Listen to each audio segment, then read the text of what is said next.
இந்த வீடியோவில் நம்ம எதை பற்றி பார்க்க போகிறோம்னா, கலைஞர் மகளிர் உரிமை தொகை திட்டம் குறித்து புதிய அறிவிப்பு ஒன்று விலகி உள்ளது. அது என்ன என்பதை பற்றியும், ஏற்கனவே விண்ணப்பிக்க தவறியவர்கள் மற்றும் அப்ளிகேஷன் ஸ்டேட்டஸ் செக் பண்ணும்போது உங்கள் குடும்ப அட்டை எண் எங்கள் தரவுகள் இல்லை, இந்த மாதிரி வரவங்களும் புதுசாக அப்ளை பண்ணான்னு சொல்லியிருந்தாங்க.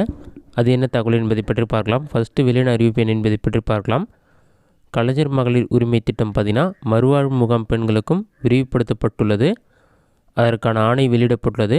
105 மறுவாழ்வு முகாம்களை சேர்ந்தவர்களுக்கு இந்த திட்டம் நீடிக்கப்பட்டுள்ளது. இதன் மூலம் பார்த்திங்கன்னா 19,487 குடும்பங்களில் உள்ள பெண்களுக்கு இந்த திட்டம் விரிவுபடுத்தப்பட்டுள்ளதாக அறிவிக்கப்பட்டுள்ளது. ஏற்கனவே பார்த்திங்கன்னா முகாம்களில் உள்ள குடும்பத் தலைவருக்கு ரூபாய் 1,500, ஏனைய நபர்களுக்கு ரூபாய் 1000, குழந்தைகளுக்கு ரூபாய் 750 மாதந்தோறும் வழங்கப்பட்டு வருகிறது. அதில் கூடுதலாக பார்த்திங்கன்னா இப்போது இந்த மகளிர் உரிமை தொகையும் வழங்கப்படும் என்று அறிவிக்கப்பட்டுள்ளது. இதுதான் தற்போது வெளியான புதிய அறிவிப்பு. இது மட்டும் இல்லாமல் கலைஞர் மகளிர் உரிமை தொகை திட்டத்தில் பார்த்திங்கன்னா பொங்கல் பண்டிகையை முன்னிட்டு ஜனவரி 10ஆம் தேதி உரிமை தொகை 60 ரூபாய் வழங்கப்பட்டது. இது பார்த்திங்கன்னா 1,15,00,000 பெண்கள் வங்கி கணக்கில் செலுத்தப்பட்டது. இதில் 2 லட்சம் பேர் பார்த்திங்கன்னா விண்ணப்பம் நிராகரிக்கப்பட்டு மேல்முறையீடு செய்தவர்கள். உரிமை தொகையை பெற தகுதி இருக்குன்னு சொல்லிட்டு 11,85,000 பெண்கள் மேல்முறையீடு செய்திருந்தார்கள். இதில் தகுதியானவர்கள் 2 லட்சம் பேர் தான். மற்றவர்களுடைய விண்ணப்பம் எல்லாமே நிராகரிக்கப்பட்டு விட்டது. விரைவில் பார்த்திங்கன்னா என்ன காரணத்தினால அவங்களுடைய விண்ணப்பம் நிராகரிக்கப்பட்டதுன்னு சொல்லிட்டு SMS மூலமாக தெரியப்படுத்தப்படும் சொல்லியிருக்காங்க.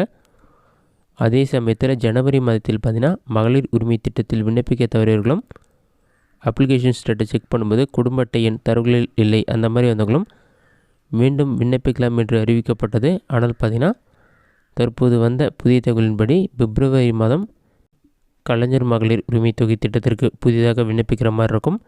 இதற்கு யாரெல்லாம் அப்ளை பண்ண முடியாதுன்னு பார்த்திங்கன்னா, ஏற்கனவே நீங்கள் இந்த திட்டத்திற்கு அப்ளை செய்து உங்களுடைய விண்ணப்பம் நிராகரிக்கப்பட்டிருந்தாலும் சரி, அல்லது பரிசீலனை விண்ணப்பம் விண்ணப்பம் நிராகரிக்கப்பட்டிருந்தாலும், மேல்முறையீடு செய்து விண்ணப்பம் நிராகரிக்கப்பட்டிருந்தாலும் நீங்கள் அப்ளை பண்ண முடியாது. 2 வகையானவர்கள் மட்டுமே விண்ணப்பிக்க முடியும். ஏற்கனவே தகுதி இருந்து இந்த திட்டத்தில் விண்ணப்பிக்க தவறியவர்கள் அப்ளை பண்ணலாம். அப்படி இல்லைனா அப்ளிகேஷன் ஸ்டேட்டஸ் செக் பண்ணும்போது உங்கள் குடும்ப அட்டை எண் எங்கள் தரவுகள் இல்லை, அந்த மாதிரி யாருக்கெல்லாம் ஸ்டேட்டஸ் ஷோ ஆச்சோ அவர்கள் மட்டுமே விண்ணப்பிக்க முடியும். விண்ணப்பிப்பது பார்த்திங்கன்னா இதற்கான முகாம்கள் ஏற்பாடு செய்யப்படும். அப்படி இல்லைனா ECM மையம் வாயிலாக அப்ளை பண்ணுற மாதிரி இருக்கும். இது சம்மந்தமான அறிவிப்பு கண்டிப்பாக பிப்ரவரி 1 வாரத்தில் வரும். பிப்ரவரி 2வது வாரத்தில் அப்ளை பண்ணுற மாதிரி இருக்குன்னு சொல்லியிருக்காங்க.